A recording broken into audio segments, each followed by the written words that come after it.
Vicky Young, welcome to Politics Live. Joining me today, Labour MP Barry Gardiner, former Conservative advisor Anita Boateng, and broadcaster Richard Madeley. We'll be talking about... I look at London, where you have a terrible mayor, terrible mayor. And it's been so changed. We'll ask a Donald Trump ally. Fewer collections and more bins. Is it all a bit rubbish? We hear from Alex, whose landfill waste is now collected only every 3 weeks. And if you've got a view on that story or any other, get in touch. Remember, it's your BBC News, so we want to hear your voice.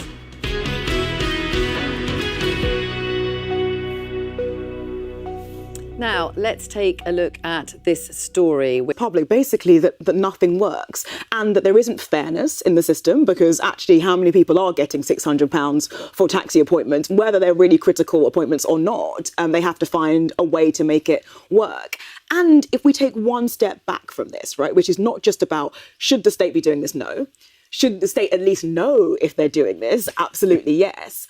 But we're in a situation now where the government, because it doesn't have a structural approach to how to tackle asylum, and besides we should get rid of the hotels, ends up putting out endless fires of things that just occur because you have a system that doesn't work. So whether it's about asylum hotels, whether it's about now taxis for asylum seekers, whether it's about illegal asylum working, you have all these things that creep into a system because it's fundamentally been a bit of a hodgepodge. And I know the government says we're just going to get rid of the hotels. Well, it's just the endless lesson, which I don't think will ever change, which is that civil servants are absolutely fantastic at spending our money.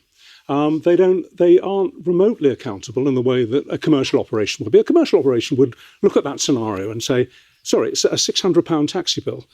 We'll put them on a bus. We'll put them on a train. We'll find another way. I'll give them a lift myself. You know, I mean, they simply wouldn't write off a sum that big. And because they know that they're never going to be held to account for it, except very occasionally on programmes like this, they will continue to do it. It is, I'm afraid, a timeless problem. Barry, what do you say to that? Well, What should now happen? Well, I think that what's happened to our system, it is not equipped for the volume of people that are now coming over to seek asylum. It's not just happening in the UK, it's happening all across Europe. So I think we can decide it's a party political problem. But actually, I think that every country in Europe is facing this problem, some of which weren't run by the Conservative Party, I might venture to add. But I think your fundamental point, Vicky, therefore, is that you end up in these situations where we had a system which made sense, which is if for the number of people that would normally come in regular times, you had a system where people didn't work because we thought that would create a perverse incentive.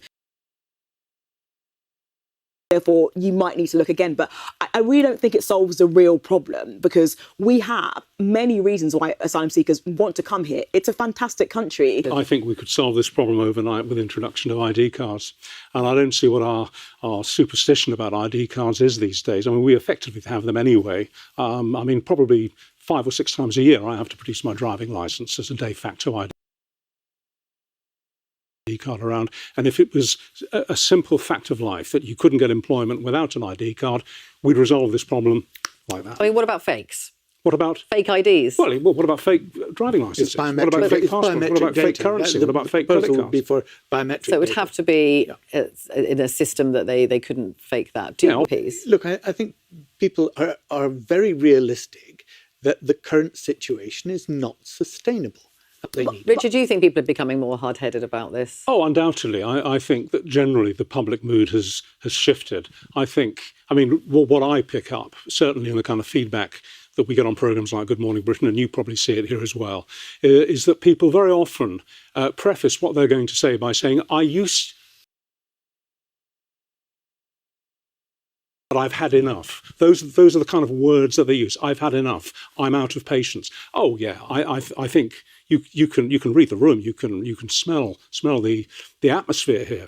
People in this country have, yes, run out of in larger numbers, run out of patience, and that has made them more hard-headed, undoubtedly. Yes. And I think that Barry, and I know you, but the Labour Party in general isn't engaging with this very specific point, which is there are many more people here probably would rightfully have the claim to asylum, but want to seek asylum in the UK than we can accommodate. And processing that properly with actually sliding into the nationalist racism. Agreed. I think he's completely can right. take hold of the This is conversation. what happens with tides of public opinion, strong tides of public opinion.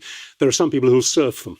They'll use the change of that tide, that energy flow, sometimes for good, but very often, you're quite right, cynically. And my frustration is that sometimes, because we don't feel we have solutions to this problem, we go for tough language, which it actually doesn't help in both senses, which says, so I think we have to be really cautious here. And that's where my frustration comes, because where is a plan to fundamentally reassess how we deal with asylum claims? I mean, there's talk of alternative accommodation to hotels.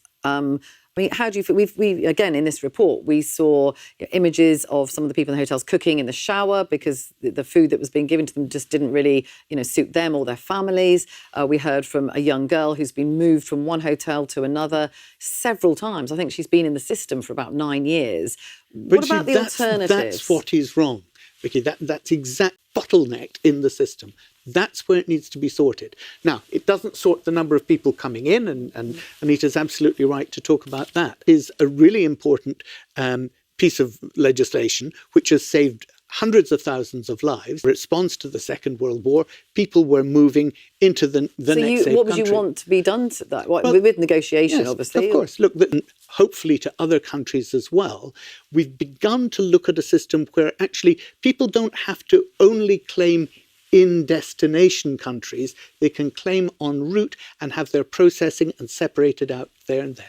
Okay. Now, President Trump addressed the United Nations last night. It's the first time that he's done that since 2020. It's fair to say he went slightly over his 15-minute speaking slot. He spoke for about an hour, and he did include an attack on Sadiq Khan, the Mayor of London. Have a listen.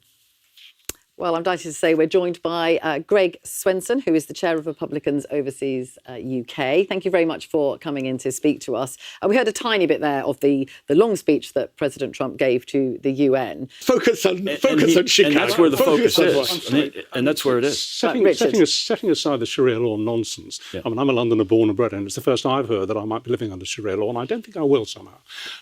Isn't it incredibly small time for an American president to address the UN about a city mayor in this country? I mean, I can't imagine Kennedy, for example, talking about the London mayor at the time at the UN, or Clinton talking about the London mayor. It's infinitesimally small time. This is a guy with such tiny grudges, and he doesn't have the sensibility or even the sense of embarrassment of what it sounds like when he airs them in a forum like that. Well, how ridiculous it sounds. Yeah, he's a different kind of president. And